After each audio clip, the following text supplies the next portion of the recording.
The year was 1865, and the Arizona sun bore down like a hammer on the skulls of men who dared cross its wastes.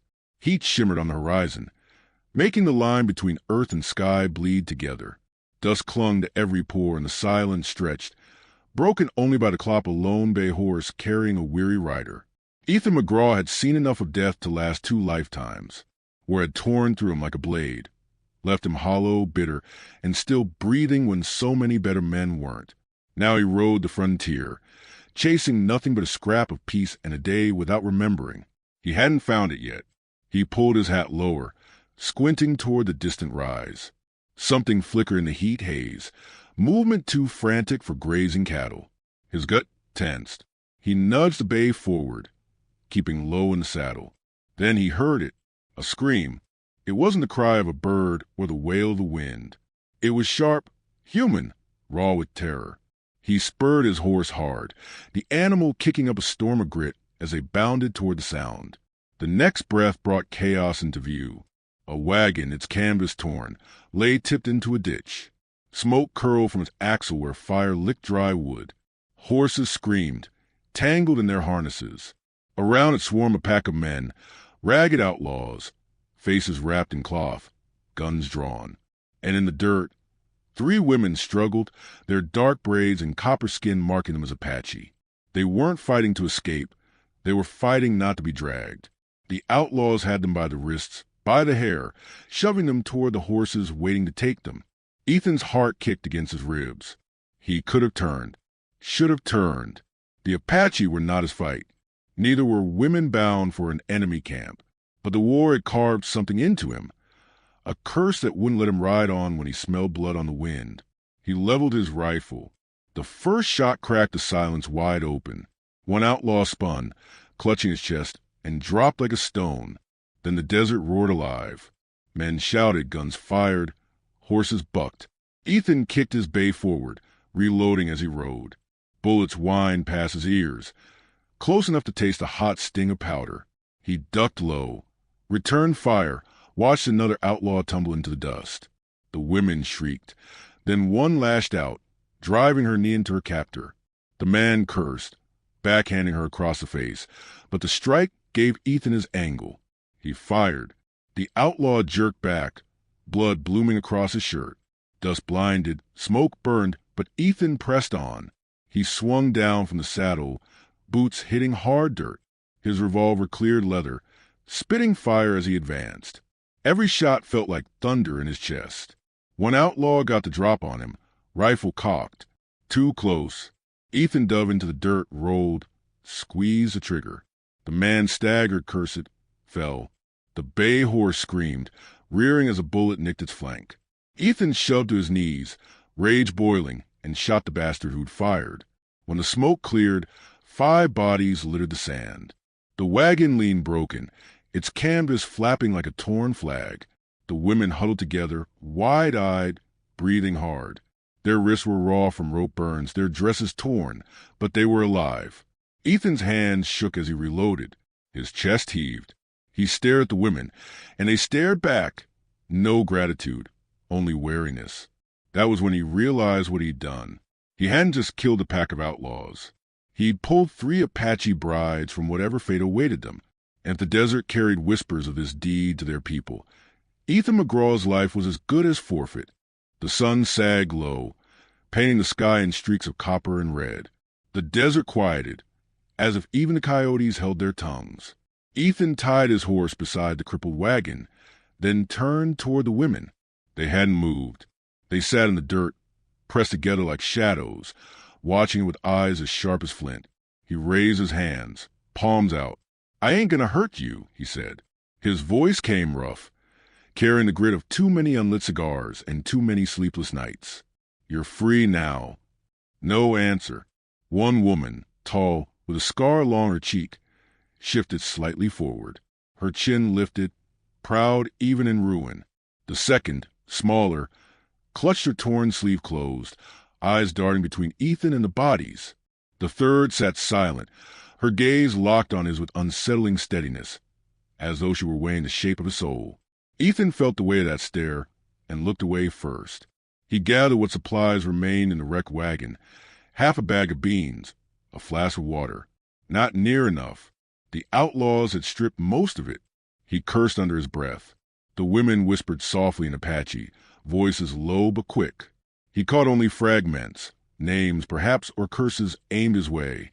He didn't blame them. "You'll need food," he muttered, setting the beans near them. They didn't touch it. He sighed, scrubbing a hand down his face. He'd been a fool. Should have kept riding. But now he was tied to them, whether he liked it or not. The desert at night was no place for 3 women alone. And if Apaches rode searching, they'd find a trail of blood easy enough. He built a small fire as the sun died. Shadows stretched long, swallowing the bodies of the men he'd killed. Coyotes howled in the distance. The women kept to themselves, whispering, huddled close. Occasionally one would glance his way, but never for long. Ethan sat apart, staring into the flames, mind heavy.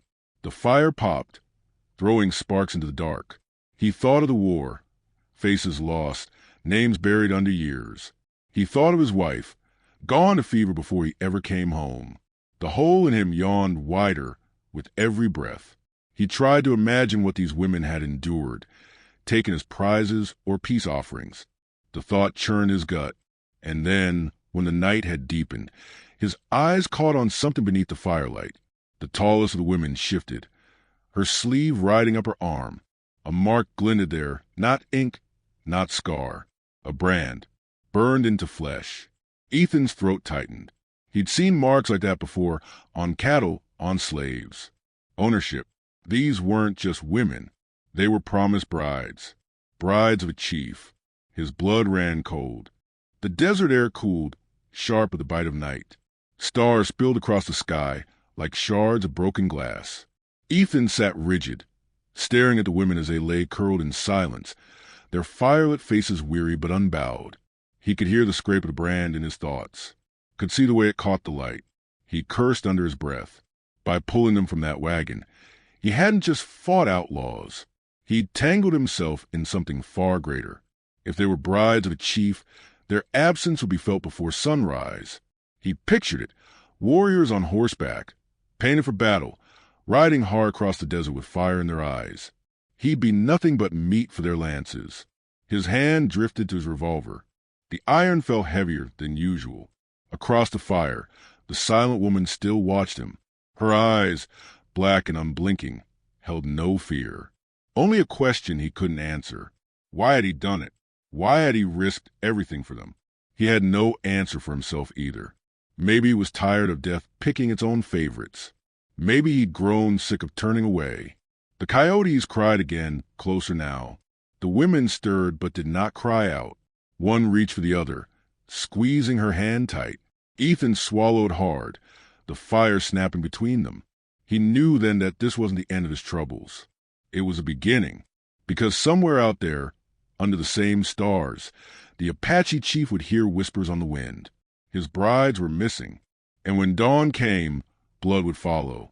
Dawn cracked the sky open in bands of pale fire. Ethan McGraw rose stiff from the hard ground, his revolver already in hand before his eyes fully opened. Habit from too many years of waking to danger. The coyotes had gone quiet. Only the wind moved now, curling grit across the desert floor. The women were awake too. They hadn't slept much, not with fear pressing heavy on their shoulders. Their eyes followed him as he stirred the ashes of the fire. Their faces, sharp in the rising light, carried shadows far older than the night they'd survived. Ethan gathered the few supplies they had, half a bag of beans, a flask of water, nothing more. He cinched the strap on his rifle, tightened the reins on the bay. He didn't know where he was leading them. All he knew was they couldn't stay.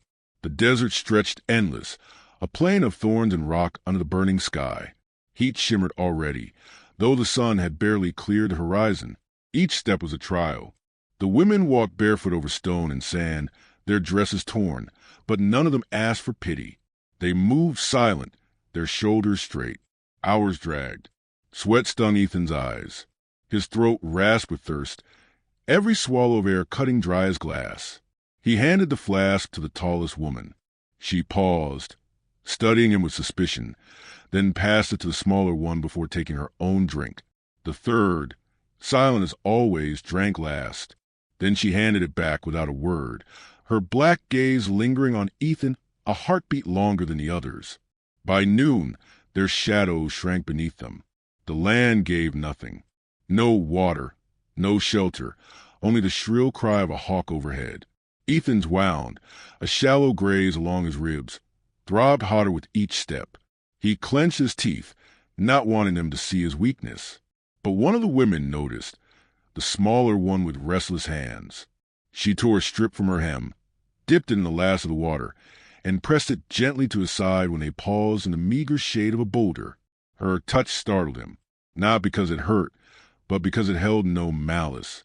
Just simple care, wordless but steady. He caught her eyes, dark pools rimmed with weariness, and for the first time he saw not just captives or strangers, but people bound to him by more than accident. He nodded once, a rough thanks. She said nothing, only tightened the cloth and stepped back.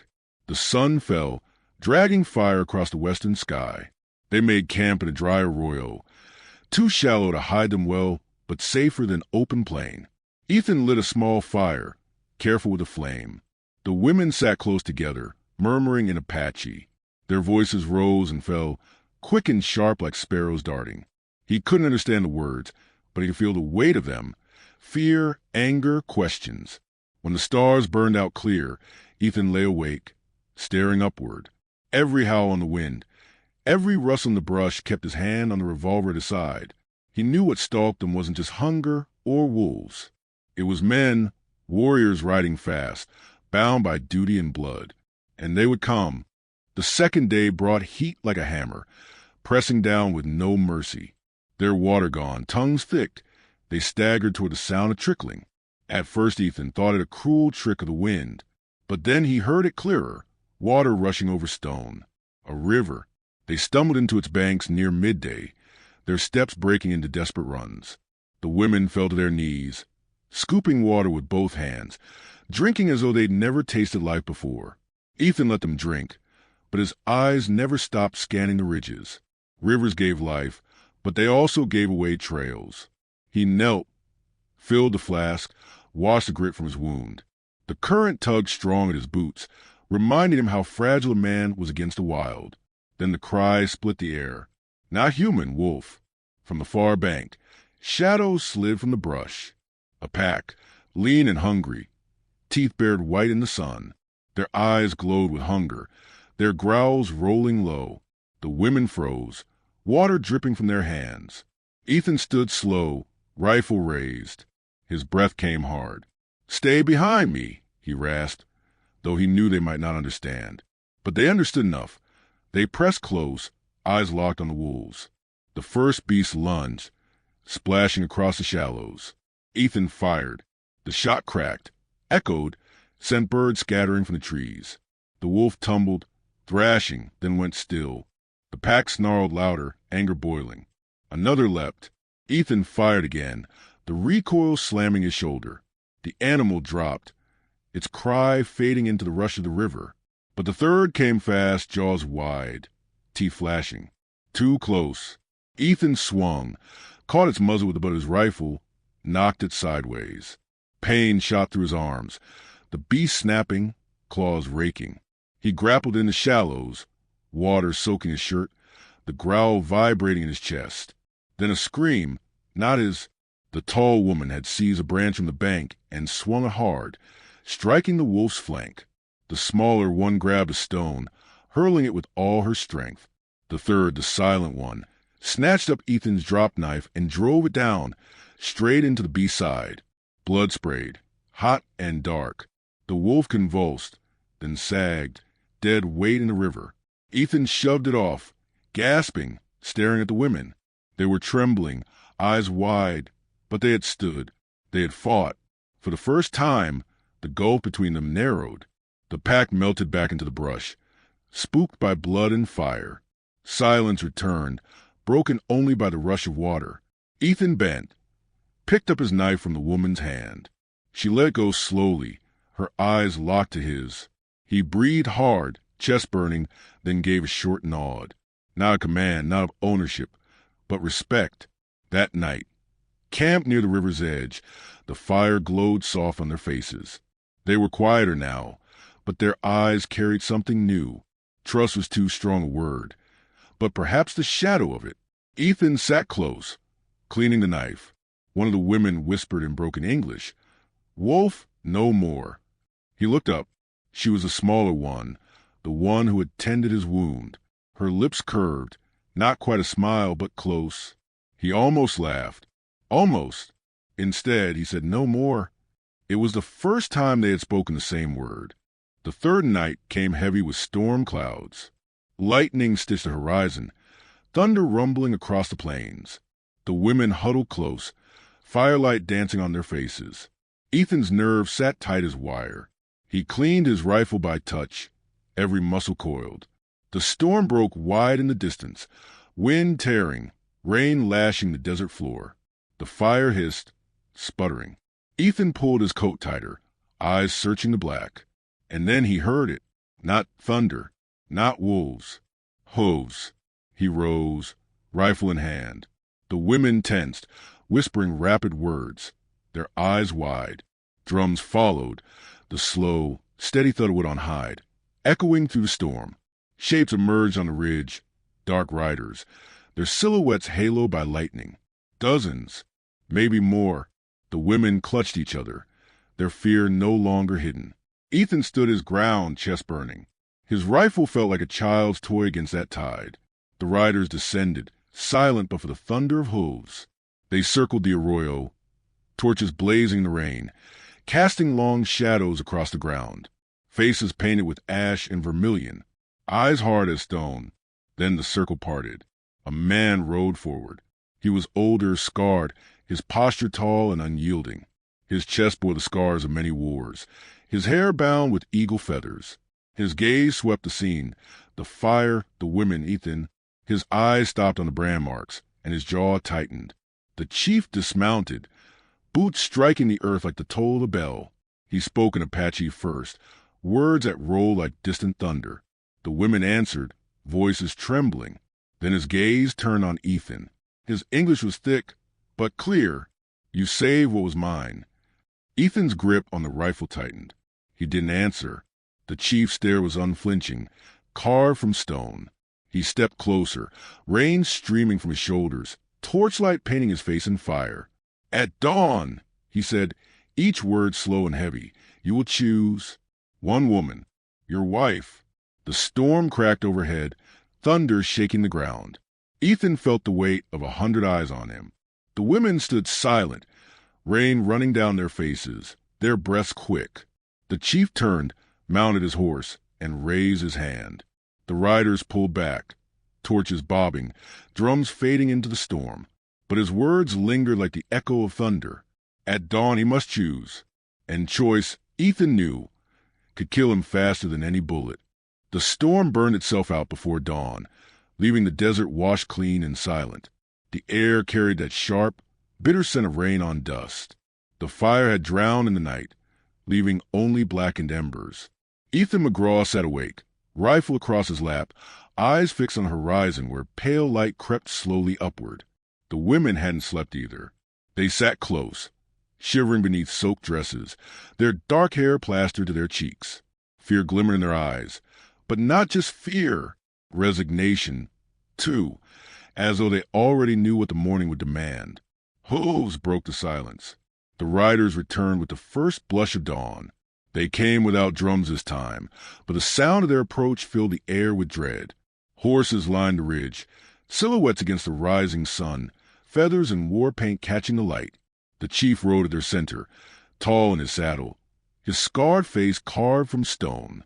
Ethan rose. His legs ached, his ribs screamed, but he stood straight. He knew better than to show weakness now. The warriors fanned out, forming a wide circle around the arroyo. No one shouted. No threats were given. Their silence was worse than noise, heavier, colder. The chief dismounted, boots sinking into the damp sand. His gaze swept the three women. They lowered their eyes, their bodies stiff. Then his gaze locked on Ethan. You saved what was mine, he said, voice low and heavy, carrying the authority of a man unchallenged all his life. Now you must honor the way of my people. Ethan's jaw tightened. And if I don't... The chief stepped closer, close enough that Ethan smelled the smoke of his garments, the musk of horse and leather. Then you all die. You, them. No mercy. The words fell like stones. The women flinched, but made no sound. Ethan gripped his rifle tighter, though he knew it was no shield against a dozen bows and rifles pointed his way. His mind churned, every instinct screaming to fight, to run, but he forced himself still. He'd lived through war. He knew when a man's choices narrowed to none. The chief turned to the women, speaking in Apache. His tone was not cruel, but firm, unyielding. The women answered, voices subdued. Then the silent one, always watching, always weighing, stepped forward. Her eyes, black as obsidian, lifted to meet Ethan's. No fear, no plea, just that same relentless stare. The chief gestured sharply at her, then at the others. You choose, he said. Now. Ethan felt the world tilt beneath him. He looked from one woman to the next. The tall one, proud and scarred, her chin lifted even under the weight of this moment. The smaller one, gentle hands that had bound his wound, eyes full quiet strength. And the silent one, who met his gaze with steadiness that unsettled him, as though she knew more of him than he'd ever spoken aloud. How could he choose? He didn't want them as wives. He didn't want to claim them like spoils. But the eyes of the tribe bore down on him, waiting. The tall one broke the silence first. Her voice was firm, though her English was broken. I stay with my people, not with you. The smaller one shook her head, tears sliding down her cheeks. You saved, but I cannot. I belong. Her words faltered, swallowed by sorrow. The silent one stepped closer, still watching him. She didn't speak. She didn't need to. Her eyes held everything: acceptance, challenge, fate. Ethan's throat tightened. He felt the weight of the war inside him. The graves he carried, the life he'd lost. He didn't want another burden. But he also knew, if he didn't choose, they'd all die here. His voice came rough, thick as gravel. Her. He pointed to the silent one. I'll take her. The air shifted. The warriors murmured low, their faces unreadable. The chief's eyes narrowed, studying Ethan as though carving his soul open. Then, slowly, he nodded. You have chosen, he said. His tone carried no triumph, no approval, only finality. But remember this. She was Apache before she was yours. A man who forgets that dies. Ethan swallowed hard, the warning burning hotter than the sun now rising over the desert. The tribe melted back, riders pulling away like shadows into the light. The chief lingered one breath longer, his eyes still locked on Ethan's, then mounted and rode. Silence followed. Only the wind remained, curling soft through the arroyo. Ethan stood rooted, the rifle heavy in his hands. The silent woman, his wife now by decree, if not by choice, stood beside him.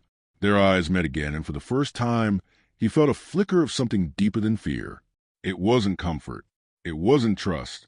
But it was the beginning of something he couldn't yet name. The sun climbed higher, burning the night away. Ethan led his horse from the arroyo, the women trailing behind. The smaller one clung to the tall one, whispering softly.